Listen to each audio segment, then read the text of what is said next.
And we got it. So I will read his official introduction that he was kind enough to send me. On September 29th, 1979, which is my wife's 24th birthday, by the way, volunteers administered drops of oral polio vaccine to children at a health center in Guadalupe Viejo, Makati, Philippines. The event in metropolitan Manila was arranged and attended by Rotarians and delegates from the Philippine Ministry of Health. The project's success led Rotary to make polio eradication a top priority. Rotary launched Polio Plus in 1985 and was a founding member of the Global Polio Eradication Initiative in 1988. Through decades of commitment and work by Rotary and other partners, more than 2.5 billion with a B children have received the oral polio vaccine. So John had sent me an earlier previous bio, so I have to throw in two things here before I throw it to him. He had perfect attendance in 4th grade. He did, indeed. He and his wife have a winery, but they claim no free tastings. And the other thing is, he is a motorcyclist along with Mr. Dave Doherty and part of the Rotary Motorcycle Fellowship.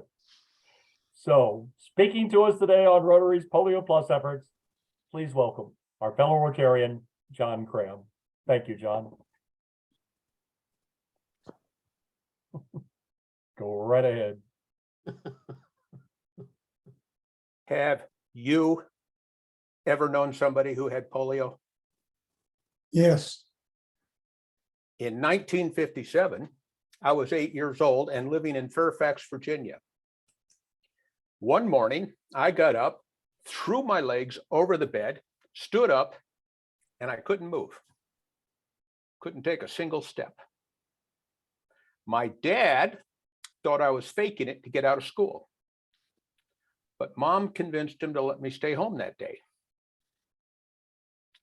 The next day, I got out of bed, swung my legs over, stood up, and I walked.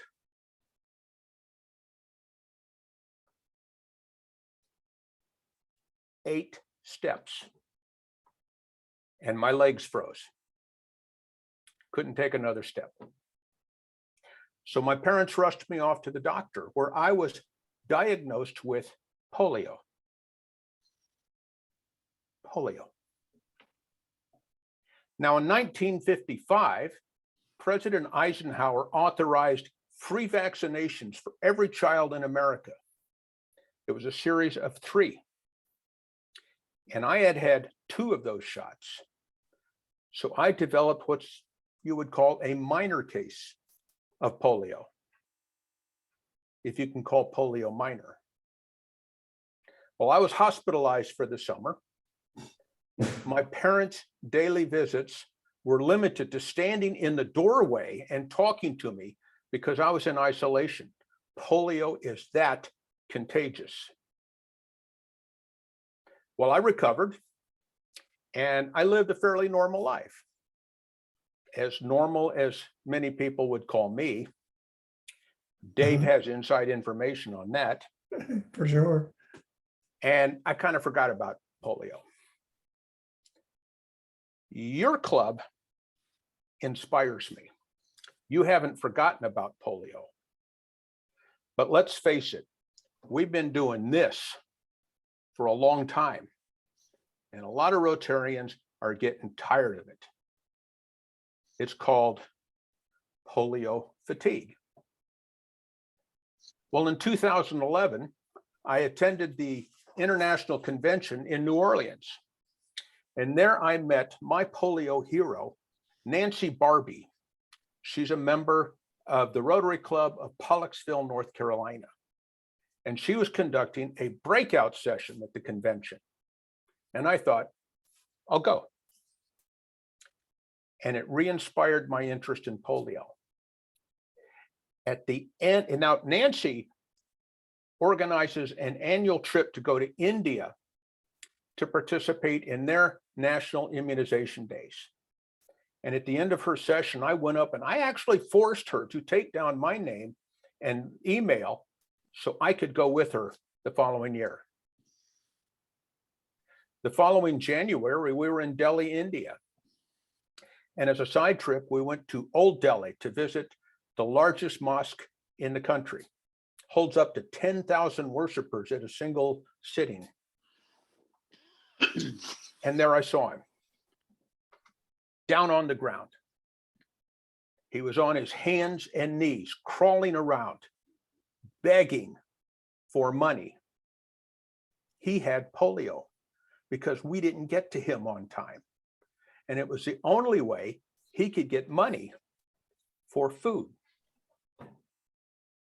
I used to say, as a result of that, that polio was a 16-hour flight away from the United States, because that's how long it takes to fly from India to Dulles Airport in Washington, D.C. Now, a little over 2 months ago, an unvaccinated man in southern New York was diagnosed with polio. He developed what we call vaccine-derived polio. It's when an unvaccinated person comes in contact with someone who's carrying the virus. And that person who's carrying the virus does not necessarily have polio. That unvaccinated man is now paralyzed for life. Shortly after that announcement, health officials discovered the polio virus in the sewage system of 2 boroughs in New York City. New York City. It's back. It's here in the United States. I don't know how far New York is away from you, but for me, it's 4 hours drive. That's how close it is. And so we Rotarians, and even in the other countries I've heard, we need to reinvigorate our interest in polio. And so I am coming here today to ask you, in spite of your exceptionally successful donation to Polio Plus last month, to make a personal donation to Polio Plus. Now, the Polio Plus fund is misunderstood. Did that show up? Yes. We do more than buy vaccines. We spend a lot of money on research. And what we're doing is we're looking for new ways to prevent polio. When I go to India and participate in the immunization days, we use the famous 2 drops. You've seen pictures of it. And the difficulty with that is it's a live virus, a live vaccine. And so it has to be kept chilled, making it difficult to store. Not too long ago, the researchers developed I think it's called attenuated vaccine. It's not live. It doesn't have to be kept chilled, so it's easy to store. And you cannot develop vaccine-derived polio from it. Very much, which you can from the 2 drops. So far, over 300 million children in 23 countries across the world have received a vaccine. We also help pay for the salaries of researchers and administrators around the world to help us eradicate polio. It's a horrendous disease. We also work on social mobilization. That is, announcing to communities that, hey, the polio vaccine day is coming up. Make sure you get your children to the vaccine day. Not too long ago, when I was in Dhanbad, India, they had a parade. It consisted of doctors and nurses and other healthcare workers. They had banners and a band, and they were announcing to parents, bring your children to polio vaccine tomorrow. Because India, even though it's polio free, still vaccinates every child. The reason being is because they border Pakistan and Afghanistan, 2 countries that still have the polio vaccine. We also help pay for the healthcare workers. And these are usually women who are assigned a very small geographic area in a city. They receive minimal training, but they are responsible for knowing who's been born, who's died, who's been vaccinated, who still needs to be vaccinated. They are our frontline workers, and they need to be paid. And it's a particularly challenging profession because you've read the news that in I believe it's Pakistan, some of those workers are actually shot for trying to protect children. We help pay for environmental surveillance. And this is where we go and test the sewage systems of major countries around, or major cities around the world to detect the polio virus. This is how we detected the virus in New York City. And finally, yes, we do actually buy the vaccine. Now, when you make a contribution to any fund, you have certain expectations. First of all, you want that fund to be trustworthy. Charity Navigator is an independent rating organization that rates not-for-profits around the country. Your and My Polio Plus Fund has received their top rating for the past 12 years in a row. Very difficult rating to get.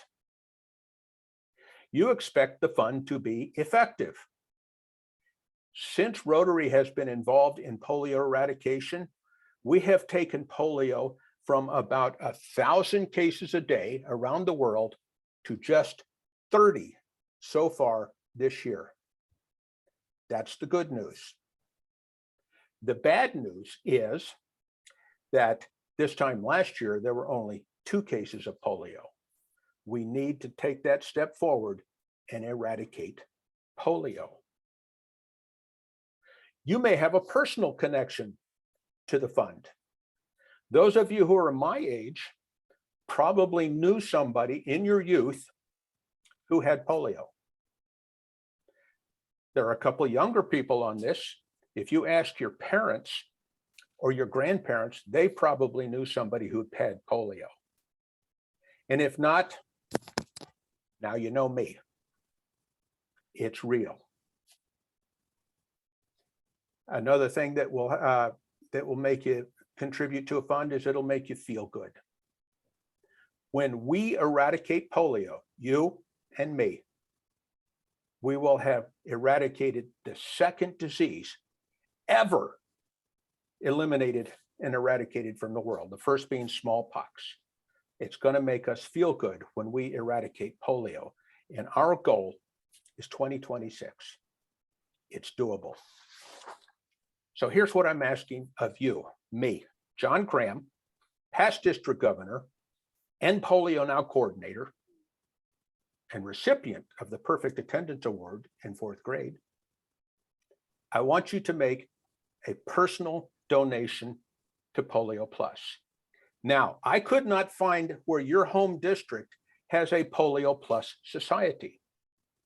The Polio Plus Society is a fairly new endeavor.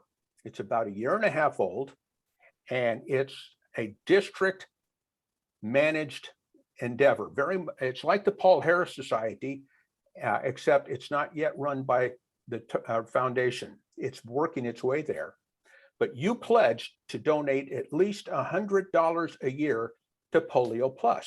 It even comes, see you even get a pin. And that's all we ask. That amount will be matched by the Bill and Melinda Gates Foundation 2-to-1. If you can't pledge the $100, and if you do, I'll make sure you get a pen, and Dave there will make sure I have your name. You get a pen, and we thank you for that donation. If you can't commit to the Polio Plus Society, then Mr. President, I encourage you to put the pressure on your district governor to start one. Give something, and it sounds like most of you have, and I'm so proud of you. Mr. President, I'm asking your club to donate $1,500 to the Polio Plus Fund. That is the worldwide goal for all clubs. On average, within a district, donate $1,500. Now, you said you had 40, 45 members, something like that? Yeah. We understand that there are clubs out there that have like 10, 15 people. It'll be a little more difficult than, say, a club that has 200 people. but we ask you to make that $1,500 donation. And finally, one of you out there can become a major donor to the Polio Plus Society, where you pledge $10,000 to the Polio Plus Society, very much like a major donor just to the annual fund. You can, even after you make that pledge, pay it out over 3 years. Personal donations, the club donation, major donor, all matched 2-to-1 by the Bill and Melinda Gates Foundation. Are there any financial types here? No financial types? No. Would you No. agree that a 2-to-1 return on your money is pretty darn good? Yes. I think so. I don't know if your district also transfers district designated funds to the Polio Plus fund. We ask all districts to transfer at least 20% of their DDF to the Polio Plus fund. That is matched 50 cents on the dollar by the World Fund, and then that is a match 2-to-1 by the Gates Foundation. So my new friends, and Dave, you're my old friend. Where's Dave on my screen? There he is. I asked you to, we have to take the next step forward and eradicate this disease. Thank you so much for your attention, and I will be glad to answer any questions. John, you've been on some trips. Tell us a little bit about one of the 2 trips you took and how it impacted you and how it was set up and how you did the vaccines and all. Are you talking about my trips to India? Yes. Yeah. As a side note, all my life I've wanted to go to India. 2 reasons. Number one, I love Indian food. It is my favorite cuisine. And 2, I had always wanted to go south of the equator. The first time I went to India, which would have been 2012, I discovered 2 things. First of all, there is no part of India that is south of the equator. That's an important geographic bit of information. Second, I discovered that what I like is American Indian food, because Indian food is spicy. Who's been to India? Anybody? Matt, you know what I'm talking about. It's spicy. I have grown to love it. I have some very good friends in India now. So I'm looking forward to my next trip there. When we go, it's a combination of being a tourist, of learning things, because we meet with the Indian health officials. We meet with the Indian Rotary Foundation, the office that's there, public health officials. They educate us on it. There is some tourism. We go to Agra, which is where the Taj Mahal is. And I've been to a number of cities. And then there are generally 2 days devoted to the polio immunization. Number one is the primary day, where they set up a booth, and the booth can be just a spot on a busy street without just a banner. It can be in a building, any number of things, and parents are expected to bring their children there. When they come, we are under the supervision of those healthcare leaders I was telling you about. We take the child, we hold them in our arms, or the parent holds them, because seeing an old white guy like me can be terrifying for a little child. And we administer the 2 drops.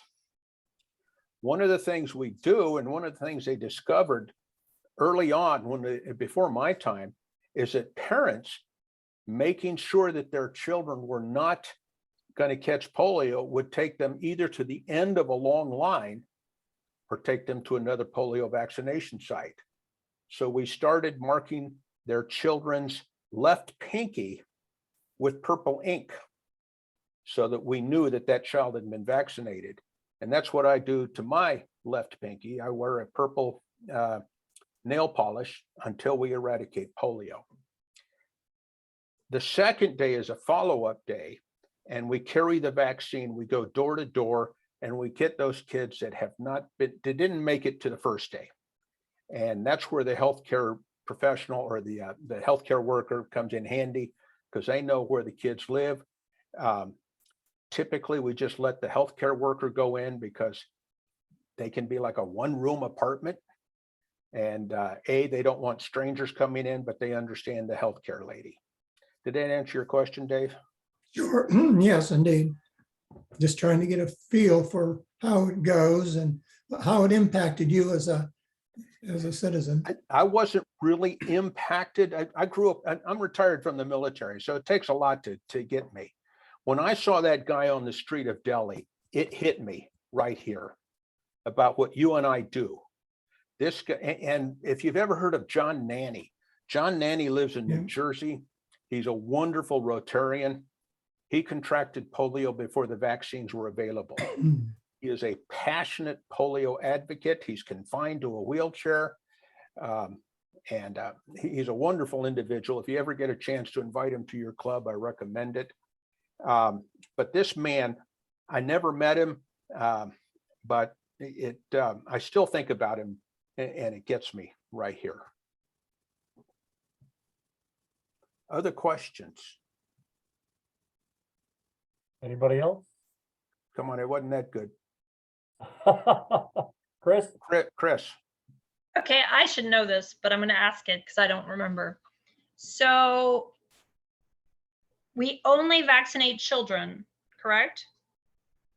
But the guy in New York that just contracted polio was an adult? An adult, unvaccinated.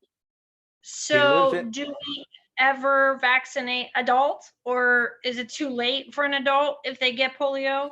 It is not too late. Just explain that to me. Why, like in India, are we only vaccinating the children then? And what we're looking for is, because we've been doing it so long, by the time they become an adult, the vaccine is a lifetime vaccine. Right. Like I have had my full series of vaccinations. My worry is not polio now, it's post-polio syndrome, which I may develop someday. You never know. We vaccinate age 5 and under because those are the ones most likely to get it. And typically we will revaccinate a kid 5 and under because it can be flushed out through their, it lives in the sewage. So we don't mind, but once it's taken in, it's taken in. The polio vaccine is a routine childhood vaccination in the United States, still is. Now, I'm going to show myself here. In the 1950s, we didn't have any of this bullshit where you got to pick if you wanted to take a vaccine. You either got a vaccine or you didn't go to school. Does anybody understand how I feel about vaccines now? I believe in science. And I believe in polio vaccines. Does that answer your question, Chris? No. So why are we not vaccinating adults also in order to prevent the spread of it in these countries? I'm just asking. I know that's okay. That makes this a huge project, much huger than it already is. I get that. But I don't understand exactly why we only vaccinate 5 and under kids. Because that's when we do vaccinations. That provides lifetime protection. This individual lives in an area that has about a 35% vaccination rate for all diseases. So by the time you get adult, you're susceptible to getting diseases, as this man found out. Now, I don't know if you can vaccinate adults. Yes, that's possible. In your community, I'm willing to bet it's a childhood vaccine. Yeah, it is. Are we getting closer to answering your question? You can yes. you can vaccinate adult, but for most American, like I have a friend here in town, he said for his pediatric vaccination or his pediatric practice, 97% of the children had been vaccinated, to include polio. I guess I'm not really referring to the United States. I'm referring to countries where most people weren't vaccinated. So well, most countries have been vaccinated against polio. Remember, we've only had 30 cases of the wild polio virus this year. That's in Afghanistan, Pakistan, and Mozambique. Afghanistan, in spite of their current political regime, they are doubling down their efforts to vaccinate their kids against polio. Mozambique, it was a surprise, so they are increasing their vaccinations of children. Pakistan's a problem because a lot of the tribal chieftains think that we're putting something in the vaccine that sterilizes their babies, their children, their female children, which is not the case. But you know how it is with rumors. Once a rumor gets out, if you say it often enough, it becomes the truth. Look at our own political situation. So we vaccinate children around the world. That's why there've only been 30 cases so far this year. So it's not that we're not, we are. The challenge is getting into the, and actually in Pakistan, the geographic area is very small. It's up in the mountains. In Afghanistan, they want to vaccinate. In Mozambique, they want to vaccinate. And so they are. And of course, my whole experience is with India, it's mandated. I assume that given the fact that the Polio Plus effort has been going on for decades, the assumption is that all adults are already vaccinated, even though that might not be absolutely true. I'm guessing that they assume that it's true. In the United States or worldwide? Well, I'm thinking worldwide. In the United States, it is presumptive that children are vaccinated. I don't know the exact terminology, but there's diphtheria and pertussis and all those. Routine childhood vaccines include polio. In countries other than the United States, they vaccinate. It's just the toughest place is in Pakistan, where we're trying to overcome political resistance. But that's a good question. I have to assume that all of you, and some of you are my age or older, you were vaccinated for polio. Now, I can't speak for, is it Japan, Suki? You probably been vaccinated. And is it Pacific? Yeah, I was born. I'm sorry, what country are you in? Grew up, now I live in the USA, but I was born in Okay. Rwanda. So And Rwanda, I'm fairly certain you were vaccinated for polio. I was, yeah. Yes. Other questions? I was gonna say, they still do it with the bit of the drops on the sugar cube, as I think that was how I got vaccinated back in the early 60s. I remember injections and I remember sugar cubes. Right now, we are transitioning from the 2 drops in the mouth to, and that's the live virus, to the, is attenuated the correct term? I think attenuated, or it's not a live virus. And I think that's injectable, which is more of a challenge. I can administer drops, but I wouldn't want anybody to take an injection from me. But the clear advantage there is you cannot get vaccine-derived polio from it. It's definitely got that going for it, so we've got that to look forward to. Well, anybody else got a question here for John that you can think of? John, what's next for you? Are you going to do any more trips? It depends. The lady who organizes them, there's still problems with COVID in India. So that's a factor. Typically, Nancy announces at about the end of November an upcoming trip. If she announces a trip, I'll probably be there. My next major effort is I'm taking a trip to Melbourne in June. Ah, great. And I might ride not to Melbourne, but probably get in some bike time in the meantime. It would Excellent. surprise me otherwise. Oh, well, John, thank you you were so much. Oops, go ahead, David.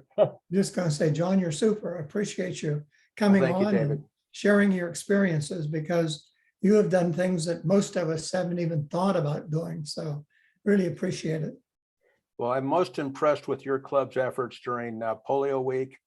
Thank you for making that. I'm just now asking you to take the next step. Gotcha.